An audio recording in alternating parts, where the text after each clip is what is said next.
আজকে আমরা ক্লাস 12 এর ইউনিট 2 এর শেষ টপিক তড়িৎ শক্তি ও তড়িৎ ক্ষমতাটা শেষ করার চেষ্টা করছি। যদি একটা ক্লাসেই শেষ করতে পারি তাহলে খুব ভালো হয়। যদি একটু বড় ক্লাস হয় চেষ্টা করি শেষ করে দেওয়ার, না পারলে দুটো ক্লাস লাগতেও পারে। তখন শুরু করি, দেখি কতদূর এনার্জি থাকে। তো এটা ক্লাস শেষ হওয়ার পরে আমরা ম্যাগনেটিজম স্টার্ট করব। এই ক্লাসটা খুব সহজ একটা ক্লাস, পড়বে একটু দেখে নেবে। টেনে অলরেডি ক্লাসটা করেছো, একই একদম দুটো, তাও একবার বলে দিচ্ছি, করে নাও। তো আমরা এখানে চ্যাপ্টারটার নাম হলো তড়িৎ শক্তি ও তড়িৎ ক্ষমতা। তড়িৎ শক্তি ও তড়িৎ ক্ষমতা। তো এই চ্যাপ্টারে প্রথমে আমরা শিখবো শক্তি বা কার্য শিখি, কার্য। তো কার্য বলতে আমরা জানি কার্য W = হয় Q × V, যেখানে ভিটা আমরা অলরেডি আগে শিখেছি। ভি হলো একটা একক আধানকে +1 আধানকে অসীম থেকে কোনো একটা তড়িৎ ক্ষেত্রে নিয়ে যেতে যে পরিমাণ কাজ করতে হয় তাকে বলা হয় ভি। তাহলে এই একের আধানের জায়গায় যদি কিউ আধান নিয়ে যাই তাহলে যে পরিমাণ কাজ করতে হয় তাকে বলবো কিউ × ভি। তাহলে এটাও কাজ এটাও কাজ, এই কাজটাকে বলা হয় this W is only V and this W is equal to QV। এই W কে V কেন বলে? কারণ এই W is equal to 1 × V, এই W is equal to Q × V, মানে এই 1টা এখানে Q-টা এখানে 1। তাহলে অ্যাকচুয়াল ফর্মুলা কোনটা? W is equal to QV। তাহলে আমরা বলতে পারি একটা আধানকে যেটা V ভোল্টেজের মধ্যে দিয়ে নিয়ে যাওয়া যায় তাহলে যে পরিমাণ কার্য করে সেটা হলো QV। এবং একটা কারেন্টের ক্ষেত্রেও একই, কারেন্ট মানে কি আধানের যে চলন, আধানের মধ্যে দিয়ে যায়, মানে সেখানে যে কার্যটা হয় সেটা হলো Q × V। তাহলে এগুলো আমার বৈদ্যুতিক কার্য। এই কার্যটাকে আরেকভাবে একটু ভেঙে লেখা যায়, সেটা হলো আমরা জানি I = Q/T। তাহলে এখান থেকে Q = IT। এটা যদি W এভাবে লেখা যেতে পারে VI and T, এভাবে লেখা যেতে পারে। যাই হোক আমরা পড়ে ফেললাম, এটা হলো তোমার কার্য, বৈদ্যুতিক কার্য। এবার ক্ষমতা, ক্ষমতাও ইজি কথা। ক্ষমতা মানে কি? বৈদ্যুতিক কার্য করার হারকেই বলবো ক্ষমতা। নর্মাল প্রসেস কার্য করার হার ক্ষমতা বলে, টাইম দিয়ে ভাগ করলে ক্ষমতা পেয়ে যাবো। ক্ষমতা P = W/T। এটাকে বলতে পারি তোমার QV/T, that is Q/T × V, that is I × V, so P = VI। এটাকে আরেকটা ফর্মুলেট করা যায়, সেটা কি? V = আমার ওহমস ল থেকে আমরা জানি IR, সো এখানে বসিয়ে দিলে IR × Y, that is equal to I²R। আবার তুমি যদি I টাকে পাল্টাও তাও হবে P = VI, so V × I মানে আবার কি বলতে পারি? I = V/R, so V × V/R, that is equal to V²/R। তাহলে এইগুলো যে ফর্মুলা বের হলো P = I²R, V²/R বা VI, এগুলো প্রত্যেকটা হলো পাওয়ারের ফর্মুলা। তার মানে যে কোনো দুটো জিনিস, কারেন্ট, ভোল্টেজ, রেজিস্ট্যান্স, এই তো হয় একটা সার্কিটের মধ্যে। একটা ব্যাটারি থাকে, তড়িৎচালক বল দেয়, তার জন্য কারেন্ট তৈরি হয়। কারেন্ট যাওয়ার ফলে যখন কোনো রেজিস্ট্যান্সের মধ্যে সেই কারেন্টটা পাস করে তখন তাই সেই রেজিস্ট্যান্সের দুপাশে ভোল্টেজ তৈরি হয়, এবং তার ফলে ওখানে রেজিস্ট্যান্সে থাকে, ওখানে ভোল্টেজ ড্রপটা হয়। তো এই তিনটা রিলেশনের উপরেই, এই তিনটার মধ্যে যে কোনো দুটো জানা থাকলে, কারেন্ট হোক, ভোল্টেজ হোক বা রেজিস্ট্যান্স হোক, এই তিনটার মধ্যে যে কোনো দুটো জানা থাকলে ওই সার্কিটটাতে ওই যন্ত্রটার পাওয়ার আমরা ইজিলি ক্যালকুলেট করতে পারবো। যাই হোক, পাওয়ার সম্বন্ধে আমরা শিখে ফেললাম। তারপরে আমরা একটা জিনিস শিখেছিলাম যে তোমার একটা যদি কোনো এরকম রেজিস্ট্যান্সের মধ্যে দিয়ে যদি একটা কোনো কারেন্ট যায়, তো যেমন পাওয়ার রয়েছে তেমন ওর মধ্যে হিট তৈরি হয়, মানে হিটিং এফেক্ট হয়। মানে একটা মানে তারের মধ্যে দিয়ে কারেন্ট গেলে জুলের সূত্র ওখানে হয়, মানে সেখানে একটা হিটিং এফেক্ট, মানে তাপের প্রভাব পড়ে। সেটাকে সেখানে কিভাবে আমরা জেনেছিলাম? জুলের সূত্র থেকে। সেই সূত্রটা আমরা জানি অলরেডি, তাও আগে বলে দিই। সূত্রটা হলো যে বলছে যে একটা কোনো পরিবাহী হোক, যে পরিবাহীটার যদি রোধ R হয় এবং তার মধ্যে দিয়ে যদি I কারেন্ট যায়, তাহলে এই ওই পরিবাহীটার মধ্যে যে হিট তৈরি হবে, সেই যাই হোক যে পরিবাহী হোক না কেন, যত রোধেই হোক না কেন, সেটা ডিপেন্ড করবে তার রোধটার উপর। যদি রোধটা যত বেশি হবে, হিটটা তত বেশি হবে। আরও ডিপেন্ড করে কারেন্টের উপর, শুধু কারেন্টের উপর না, কারেন্টের স্কোয়ারটার উপর ডিপেন্ড করে, আর ডিপেন্ড করে টাইমের উপর। ওকে, এবার ব্যাপারটা হলো যখন কোনো একটা রাশির উপর ডিপেন্ড করবে তখন বাকি দুটো রাশিকে অবশ্যই কনস্ট্যান্ট হতে হবে, নইলে এদের উপর যেহেতু ডিপেন্ড করে তাহলে একসাথে ডিপেন্ডেন্সটা হয়ে যাবে, তাহলে অসুবিধা হবে। তো যদি আমি শুধু আর এর উপর ডিপেন্ডেন্স বের করি তখন আমাকে বলতে হবে I and T is constant, obviously same as এখানে বলতে হবে R and T is constant, আর এখানে বলতে হবে তোমার R আর I এই দুটোকে কনস্ট্যান্ট বলতে হবে। সো অবভিয়াসলি যদি তিনটার উপর একসাথে ডিপেন্ডেন্স বের করি তাহলে আমাকে লিখতে হবে H is proportional to I² RT, এটা বলা হয় সমন্বয় সূত্র, এটা আমরা শিখেছি। সো সো এটা বের করার পর যদি আমরা একটা কনস্ট্যান্ট দিয়ে দিই তাহলে হবে K I square T, that K is equal to আমরা জানি 1/j আই স্কয়ার আর টি। এই যেটাকে বলা হয় তাপের যান্ত্রিক তুল্যাঙ্ক, তাপের যান্ত্রিক তুল্যাঙ্ক।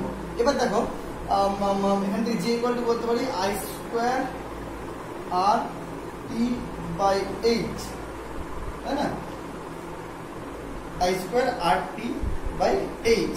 ওকে, তাহলে এখান থেকে দেখো আই যদি এক হয়, আর যদি এক হয়, টিও যদি এক হয়, তাহলে এইচ ইকুয়াল টু 1/j বা j ইকুয়াল টু 1/h হবে। মানে দেখো মানে একক সময়ে একক রোধ বিশিষ্ট কোনো পরিবাহীতে যদি একক কারেন্ট যায় তাহলে সেই তারের মধ্যে যে তাপ উৎপন্ন হবে তার অনন্যকে বলা হয় তাপের যান্ত্রিক তুল্যাঙ্ক। এখান থেকে আমরা তাপের যান্ত্রিক তুল্যাঙ্কেরও একটা ম্যাথমেটিক্যালি সংজ্ঞা দিয়ে ফেললাম। যাই হোক, এগুলো আমাদের হয়ে গেল। এরপরে এই সব রিলেটেড কিছু প্রবলেম আছে সেগুলো একটু করে নেবে। ওকে, তো এবার আসা যাক তোমার কোনো একটা তড়িৎ বর্তনীতে ব্যয়িত ক্ষমতা এবং সেই বর্তনীতে ম্যাক্সিমাম কত ক্ষমতা ব্যয়িত হয়।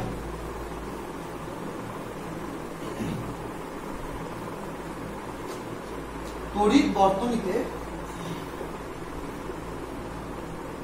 ব্যয়িত ক্ষমতা। মনে করো সাপোজ একটা তড়িৎ বর্তনী নিলাম, সাপোজ দিস ইজ দ্য বর্তনী, ই তড়িৎ চালক বল দিয়ে এখানে একটা রেজিস্ট্যান্স আর। অবভিয়াসলি এর একটা অভ্যন্তরীণ রেজিস্ট্যান্স যদি আর থাকে তাহলে এর মধ্যে যদি আই কারেন্ট যায় তাহলে আমরা জানি তোমার E is equal to I into R plus I into R. Okay, মানে এই তড়িৎ চালক বলটা এখানে যে ভোল্টেজ দেয় অ্যাজ ওয়েল এজ এখানে ভোল্টেজ দেয় তার সমান। সেখান থেকে আই কমন নিয়ে আই ইজ ইকুয়াল টু হবে E by R plus R, এটা আমরা জানি। তাহলে মানে যদি একটা বর্তনী নিই এবং বর্তনীর যে তড়িৎ চালক বল তারও যদি অভ্যন্তরীণ রোধটা কনসিডার করে নিই তাহলে সেই বর্তনীর মধ্যে যে কারেন্টটা যায় সেই কারেন্টের ভ্যালু হলো I is equal to E by R plus R. এটা হলো বর্তনীর মধ্যে দিয়ে প্রবাহিত কারেন্ট। তাহলে বর্তনী যদি আমরা এখন ইয়েটা নিয়ে তোমার কি বলে পাওয়ার যদি নিই তাহলে পাওয়ার ইজ ইকুয়াল টু হবে হলো পি ইজ ইকুয়াল টু হবে I R, sorry P is equal to হবে আই স্কয়ার, তাই তো। এবার আর স্কয়ার আর, তো এখানে আরটা তো অবভিয়াসলি গোটা বর্তনী, তো গোটা বর্তনী নিতে গেলে আই স্কয়ার আর এর জায়গায় তাহলে আর প্লাস আর,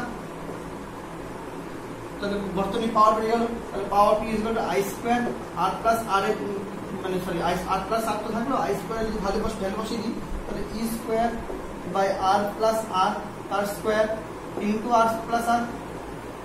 সো এখান থেকে যদি একটা কেটে যায় তাহলে E square by R plus R. এটা হলো বর্তনীর মধ্যে ব্যয়িত ক্ষমতা টোটাল। এবার যদি আমি খালি বহির্বর্তনীর কথা বলি, বহির্বর্তনী মানে কি খালি এই আর যে যন্ত্রটা রয়েছে তার ব্যয়িত ক্ষমতা কত, তাহলে সেটা হবে পি, নাম দিলাম সাপোজ আবার একটা, এটা পি নাম দিলাম, এটা পি ইজ ইকুয়াল টু কত হবে I square only this R. So I square আবার যদি বসিয়ে দিই তাহলে E square by R square sorry R plus R তার হোল স্কয়ার ইনটু আর। এখানে কোনো কাটাকাটি ব্যাপার থাকলো না। ওকে, এটা হলো বহির্বর্তনীতে ব্যয়িত ক্ষমতা, মানে শুধু যে রোধটা নিচে বাইরে সেই রোধটার উপর ব্যয়িত ক্ষমতা। এবার প্রশ্ন হলো যে এই রোধটার উপর মানে বহির্বর্তনীতে যে ব্যয়িত ক্ষমতাটা হয়েছে সেই ক্ষমতাটা যদি আমি ম্যাক্সিমাম ভ্যালু বের করতে চাই, মানে আমি বলতে চাইছি যে বহির্বর্তনীতে কখন সব থেকে বেশি ক্ষমতা ব্যয়িত হবে তার ভ্যালুটা কত সেটা যদি বের করতে যাই, তার মানে আমি বলতে চাই পি ম্যাক্সিমাম। পি ম্যাক্সিমাম আমার শর্ত হলো, আমি জানি তোমরা এখনো পড়োনি, ক্লাস 12 এর শেষের দিকে পড়বে, কোনো কিছু চরম মান বা অবম মান মানে ম্যাক্সিমাম ভ্যালু বা মিনিমাম ভ্যালু, এই শর্ত হলো সেই রাশিটার ডেরিভেটিভ শূন্য হওয়া। ওকে, তো আমি যদি এখানে বলি যে এর শর্ত বের করি যে এই পাওয়ারটা ম্যাক্সিমাম হওয়ার শর্ত কি, তাহলে এখানে আমার করতে হবে এই ডেরিভেটিভটা শূন্য করতে হবে। তার সাপেক্ষে ওই বর্তনীর সাপেক্ষে that is P is equal to আমরা জানি E square R by R plus R এর হোল স্কয়ার। তো আমাকে যদি বলতে হয় যে এটা ম্যাক্সিমাম শর্ত কি, দেখেন আমাকে এই ডিপি আর এই ভ্যালুটা হতে হবে 0। ওকে, সো আমরা এখন নাও আমরা কি করবো এই ডিপি এটা ফাইন্ড করবো। এবার ডিপি এর ফাইন্ড করবো কি করে, কারণ ই স্কয়ার কনস্ট্যান্ট, এবার এর মধ্যে আর আছে এর মধ্যে আর আছে, এটা ইউ বাই ভি আকারে আছে, তাহলে নিচেরটা রেখে দিয়ে উপরের নিচেরটা বাই করে যেমন করে করতে হয়, উপরেরটা প্রথমেরটা রেখে দ্বিতীয়টা মাইনাস দ্বিতীয়টা রেখে প্রথমেরটা, সেই ফর্মুলা দিয়ে আমরা এটা ডেরিভেটিভটা করবো। সো আমরা এখন আগে ডিপি ডিআর বের করি, তারপরে সেটাকে ইকুয়াল টু 0 করে দেখি কি হয়, কি শর্ত বেরোয়। সো ডিপি ডিআর এবার ডিপি ডিআরটা আমরা কি করবো দেখো, আর প্লাস আর স্কয়ার এটা নিচে থেকে গেল, আর প্লাস আর স্কয়ার থেকে গেল। হ্যাঁ, ইটাকে বাই মনে করে বেরিয়ে গেছে, ইয়ের সাথে কোনো সম্পর্ক নাই। এবার থাকলো কি আর বাই আর প্লাস আর এর হোল স্কোয়ার। তাহলে প্রথমে আমরা আর প্লাস আর হোল স্কোয়ার এটাকে রেখে দিলাম, আর প্লাস আর হোল স্কোয়ার এটাকে রেখে দিলাম, শুধু আর এর করলাম ডি আর ইকুয়াল টু 1 হয়ে গেল মাইনাস। এবার দেখো আরটাকে রেখে দেবো, আরটাকে রেখে দিলাম। এবার আর প্লাস আর হোল স্কোয়ার করতে গেলে হবে 2 ইন্টু আর প্লাস আর। ওকে, তখন আমরা আর এর ব্যবহার করতে হবে, সেটা হবে 1 আর ছোটটা হচ্ছে 0। সো এটাই আর টু আর ইন্টু আর প্লাস আর। ওকে, এবার এই ভ্যালুটা হওয়া উচিত 0, বিকজ আমি বলছি ম্যাক্সিমাম পাওয়ার বের করার ফর্মুলা মানে শর্ত, সেটা 0 হওয়া উচিত। এটা যদি 0 হয় তাহলে এটা সবাই চলে যাবে 0 যাবে, তাহলে বাঁচবে কি এখান থেকে বাঁচবে হলো R plus R whole square minus R into 2 into R plus R that is equal to 0। সেটা যদি ভাঙিয়ে দিলে R plus R whole square equal to 2r R plus R. Okay, এখান থেকে একটা আর প্লাস আর কেটে গেল, so R plus R is equal to 2r। So এই আরটা যদি ভাগিয়ে দিই তাহলে R is equal to 2r minus R R. এখান থেকে আমরা পেয়ে গেলাম যে কোনো একটা বর্তনীতে যে ব্যাটারিটা ইউজ করা হয়েছে তার যে অভ্যন্তরীণ রোধ আর বহির্বর্তনীতে যে রোধগুলো ইউজ করেছে তার যে রোধ বা তার তুল্য রোধ বলতে পারে, একটা হলে একটাই, বেশি হলে তুল্য রোধ বের করতে হবে। বহির্বর্তনী খালি সেই রোধ আর এই রোধ দুটো যদি সমান হয় তাহলেই একমাত্র বহির্বর্তনীতে সব থেকে বেশি ক্ষমতা ব্যয়িত বা খরচা হবে। ওকে, এবার সেই ব্যয়িত ক্ষমতাটা কত? P is equal to I square, sorry এই যে formula E square R by R plus R, E square R by R plus R। এবার এখানে R plus এই স্মল r এর মানে কত হচ্ছে capital R, that is E square R by 2R, sorry whole square আছে মানে 4R square, এটাকে r কেটে গেল, that is E square by 4R। বুঝতে পারলে? অথবা E square by 4 small r, একই ব্যাপার, কারণ ক্যাপিটাল আর স্মল r একই। তাহলে এটাই হলো কোনো তড়িৎ বর্তনীতে তড়িৎ বর্তনী বহির্বর্তনীতে ব্যয়িত সর্বোচ্চ ক্ষমতার শর্ত। ওকে, আচ্ছা, এরপর আমরা যেটা শিখবো সেটা হলো রেটিংস। এটাও তোমরা টেনে শিখেছো, তাও আরেকবার দেখে নাও। রেটিং 3 রকমের হয়, একটা হলো ভোল্টেজ রেটিং, একটা হলো পাওয়ার রেটিং, আর একটা রোধক রেটিং।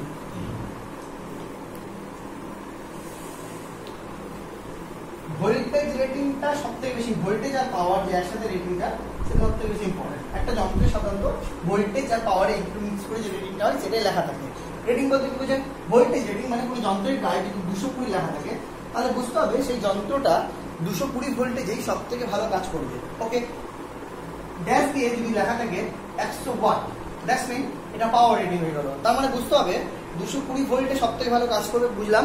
এবং সেই অবস্থায় কাজ করার সময় ও সর্বোচ্চ যে পাওয়ারটা ইউজ করবে বা যে ক্ষমতাটাও ব্যয়িত করবে সেই ক্ষমতাটার ভ্যালু হলো 100 ওয়াট। এটা হলো তোমার রেটিং, কি বলে পাওয়ার রেটিং। এটা ভোল্টেজ রেটিং, এটা পাওয়ার রেটিং। রোধের রেটিং আমি রোধের রেটিংটা আমি পরে বলছি। তাহলে এটা হলো ভোল্টেজ রেটিং, পাওয়ার রেটিং। এই রেটিংটা খুব ইম্পর্টেন্ট একটা রেটিং। কেন? কারণ এই রেটিংটা যদি কোনো যন্ত্রের গায়ে লেখা থাকে তাহলে এখান থেকে আমরা মোটামুটি অনেক ধরনের ইনফরমেশন পেয়ে যাই। একটা বর্তনীতে সবথেকে ইম্পর্টেন্ট রাশিগুলো কি কি? একটা রাশি হলো I, current, voltage, resistance and power. এই চারটা রাশি ইম্পর্টেন্ট জানতে লাগে। তার মধ্যে যদি এইটার এটা দেওয়া থাকে, that's mean V and P, এই দুটো দেওয়া থাকে, এই দুটো আমরা ইজিলি বের করে নিতে পারবো। কি করে পারবো? দেখো, কারণ ভি পি এর সাথে আর এর সম্পর্ক আছে, ভি পি এর সাথে আর এর সম্পর্ক আছে। ভি পি এর সাথে আর এর কেমন সম্পর্ক? পি ইজ ইকুয়াল টু আমরা জানি ভি স্কয়ার বাই আর। এরকম কত সুন্দর সম্পর্ক পেয়ে গেলাম। জাস্ট এখান থেকে আমরা যদি আরটা বের করতে চাই তাহলে হয়ে গেল V square by P, that is equal to V কত? ভি হলো 220, তো 220 ইনটু 220 বাই পি কত? 100। সো এখান থেকে আমরা ইজিলি এই যে এই রেটিং वाला যে যন্ত্রটা তার রেজিস্ট্যান্স বের করতে পারবো। আবার এই রেটিং দেখে আমরা কারেন্টটাও ইজিলি বের করতে পারবো। কেমন করে? কারণ ভি আর পি এর সাথে কারেন্টের সম্পর্ক আছে। কেমন সম্পর্ক? সেই সম্পর্কটা হলো P is equal to V I. So এখান থেকে I is equal to P by V, that is equal to 100 by 220। So এখান থেকে আমরা ইজিলি কারেন্ট বের করতে পারবো। সেই জন্য এই রেটিংটা খুব ইম্পর্টেন্ট একটা রেটিং, কারণ এই রেটিং থেকে আমরা মোটামুটি একটা বর্তনীর সমস্ত ডেটা পেয়ে যাই। আর একটা খুব ভালো ডেটা জিনিস জানতে পারি এই রেটিং থেকে, যে এই রেটিং থেকে আমরা বলতে পারবো যে একটা যন্ত্র একটা বাড়ির পক্ষে ক্ষতিকর না ক্ষতিকর নয়। কেমন করে? সাপোজ একটা যন্ত্রে লেখা আছে 220 এবং 2000 ওয়াট। এটা হলো একটা হিটার, এখানে একটা হিটার হয়। ওকে, বাট এই হিটারটা বাইকটা চালানোর সময় আমাকে যদি দেখি তাহলে ক্যালকুলেশন করে দেখতে গেলে আমরা বুঝতে পারবো যে হিটারটা যে কারেন্টটা দরকার পড়বে সেই কারেন্টের ভ্যালু হবে ভি বাই কি জানো problem, P is equal to V I equal to P is equal to V I, so I is equal to P by V. P কত 2000 বাই 220। 220 কে মানে নেওয়া 200 ধরলাম, 200 কেটে গেলে দেখা যাচ্ছে 2 10 20, তার 10 অ্যাম্পিয়ার নিয়ে রাখবো। তার মানে এই হিটারটা চালাতে গেলে 10 অ্যাম্পিয়ার কারেন্টের প্রয়োজন। ওকে, এবার একটা বাইকে কত অ্যাম্পিয়ার কারেন্ট যায় আমরা জানি। একটা বাইকে যে কারেন্টটা সরবরাহ করা হয় তার ভ্যালু হলো 5 অ্যাম্পিয়ার। সো এই বাইকে যদি 10 অ্যাম্পিয়ার কারেন্ট যুক্ত যদি মানে কারেন্ট প্রয়োজন এরকম যন্ত্র ইউজ করা হয় তাহলে বাইকটা তড়িৎ কিন্তু ক্ষতিগ্রস্ত হবে এবং যন্ত্রটাও ক্ষতিগ্রস্ত হবে। তাহলে এই রেটিং দেখে আমরা কিন্তু যন্ত্রেরও অনেকটা মানে সেভ করে নিতে পারি যে যন্ত্রটা ক্ষতি হবে কি হবে না। ওকে, এরপর চলে আসছে রোধের রেটিং। রোধের রেটিংটা কেমন থাকে? সাপোজ একটা রোধের লেখা আছে 1 ওয়াট এবং তার পাশে লেখা আছে 100 ওহম। এবার এই রেটিং দেখে আমরা কি করে কি বুঝতে পারি? দেখো, এই রেটিংটা দেখে বুঝতে পারি যে রেটিংটা লেখা মানে হলো এই যন্ত্রটা 1 ওয়াট ক্ষমতা সর্বোচ্চ নিতে পারবে এবং তার তখন রোধ হবে 100 ওহম। এই রেটিং দেখে আমরা কি ডিটেলস পাবো? এই রেটিং সবথেকে বড় ডিটেলস পাবো যে এ কতটা কারেন্ট নিতে পারবে এবং অ্যাজ ওয়েল অ্যাজ এ কতটা ভোল্টেজের মধ্যে এ ওয়ার্ক করতে পারবে। সাপোজ কারেন্টের জন্য যদি আসি তাহলে পাওয়ার ইকুয়াল টু ইউজ করতে আমরা জানি আই স্কয়ার আর। ওকে, তাহলে এখান থেকে I is equal to root over E by R. E কত 1 আর আর কত 100, সো 1/10। তাহলে এই 1/10 অ্যাম্পিয়ার কারেন্ট নেবে। Okay, no problem. এবার দেখি ভোল্টেজ কত নেবেন এই যন্ত্রটা। V equal to I R. I আছে আর তো আরও আছে, তাহলে এখান থেকে ইউজ করতে পারি আই আর। আই মানে 1/10 আর মানে 100, তাহলে 10 ভোল্টেজ। তার মানে দেখা গেল এই যন্ত্রটার এই রেটিং দেখে আমি বলতে পারি যে যন্ত্রটা 10 ভোল্টেজ পেলেই ভালো মতো চলবে এবং সেই সময় 1 ওয়াট পাওয়ার ইউজ করবে এবং তোমার ওর কারেন্ট ওর মধ্যে দিয়ে যাবে 1/10 অ্যাম্পিয়ার। তো এখান থেকে আমি এই রোধটা সম্বন্ধে ওর সমস্ত ডিটেলস কিন্তু জেনে নিতে পারি এই রেটিংটা দেখে। এবং এর বেশি যদি কিছু হয় মানে 10 ভোল্টেজ যদি বেশি ভোল্টেজ হয় তাহলে এই রোধটা মানে ক্ষতি হবে, এর থেকে বেশি কারেন্ট হলে এই রোধটা ক্ষতি হবে। তো ওই রোধটা রেটিং দেখে আমরা বলে নিতে পারবো যে ও মানে কোন অবস্থায় সব থেকে ভালো কাজ করবে। তো এটা হয়ে গেল তোমার একটা রোধের রেটিং। তো আমরা মোটামুটি সব ধরনের রেটিংগুলো করে নিলাম। এবার যেটা আমরা লাস্ট এবং ফাইনাল করবো এই চ্যাপ্টারের সেটা হলো তোমার পাওয়ারের সমবায়। একটা যন্ত্রে যদি একাধিক রোধ থাকে এবং তার ফলে সেই রোধগুলো যদি শ্রেণীতে থাকলে কেমন পাওয়ার হবে, সমান্তরালে থাকলে তার পাওয়ার কেমন হবে, সেই জিনিসগুলো আমরা এবার একটু দেখবো। এবং মানে দুটো পাওয়ারওয়ালা জিনিসের আলাদা আলাদা পাওয়ারওয়ালা জিনিসকে যদি শ্রেণী সমবায় লাগাই তাহলে গোটা সিস্টেমটার পাওয়ার মানে কি হবে এবং ওই শ্রেণীতে লাগানোর ফলে দুটোর মধ্যে মানে আগে আমি যে পাওয়ার জানতাম এখন কি সেই পাওয়ারটা সেম থাকবে কিনা সেই জিনিসগুলো এবার আমরা শিখবো। তো পাওয়ারের বা ক্ষমতার সমবায়। ক্ষমতার সমবায় মানে তোমার যদি এক বা একাধিক রোধ বা এক বা একাধিক লাইট, রোধ তো লাইটই হয়, তো এক বা একাধিক রোধ বা এক বা একাধিক লাইট যদি তোমার কখনো শ্রেণীতে বা সমান্তরালে সমবায় থাকতে পারে, তো তারা যদি শ্রেণীতে থাকে বা সমান্তরাল থাকে তাহলে এমনি যখন সিঙ্গেল লাইটগুলোর ইন্ডিভিজুয়াল যে পাওয়ার আর যখন ও মানে সমবায় থাকে তখন যে পুরো সিস্টেমটার পাওয়ার বা তাদের তখন সেই সমবায় থাকা অবস্থায় পাওয়ার কিন্তু এক হয় না।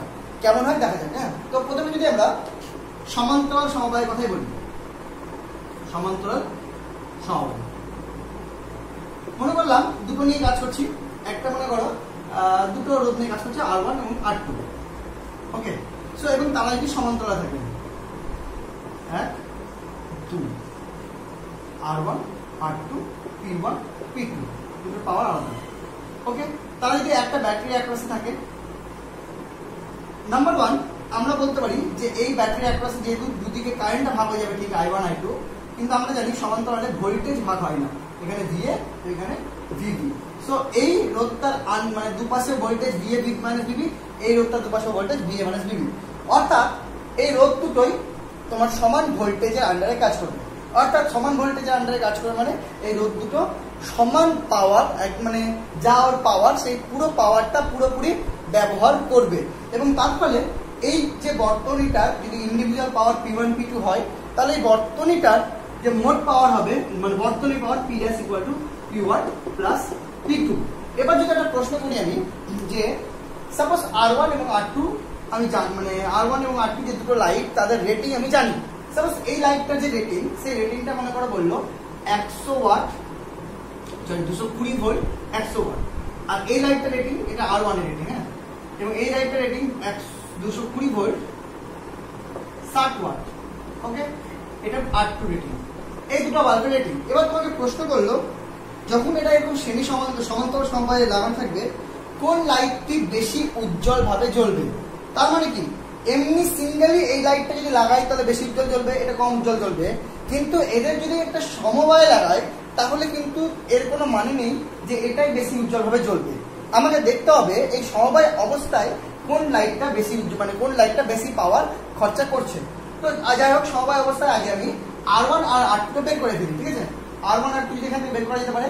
R1 ইকুয়াল টু হবে হলো তোমার কি হয়, V স্কয়ার বাই P, তাই তো? V square by R plus V square by P, that is 220 into 220 by 100। 0 কেটে গেল, এটা ক্যালকুলেট করে বের করতে হবে। যে R2 টা হবে তোমার 220 ইনটু 220 বাই 60, এটার এই দুটো রেজিস্ট্যান্স আমাকে বের করতে হবে। 22 গুণ করলে 2 4, 2 4 2 4 8, 2 4 484, একটা 0 থাকবে, কেটে গিয়ে 10 কেটে 484 হবে, 484 ওহম। আর এটা রোধ কত হবে?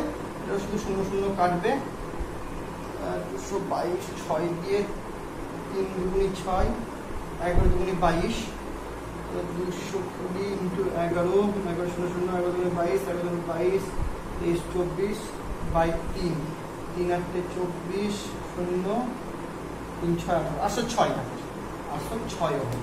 তাহলে আমি দুটো রোধ জেনে নিলাম, একটা 484 ওহম, একটা 806 ওহম, R1 আর R2। ওকে, মানে এখান থেকে আমি জেনে ফেললাম যে R2 is greater than R1। ওকে, এটা আমি জানলাম। এবার দেখো, এবার আমি দেখতে চাই এই সমবায়ের মধ্যে যখন সমবায় রয়েছে, সেই সমবায় অবস্থায় কোনটা বেশি উজ্জ্বল ভাবে জ্বলবে, যারা খুব মন দিয়ে দেখবে।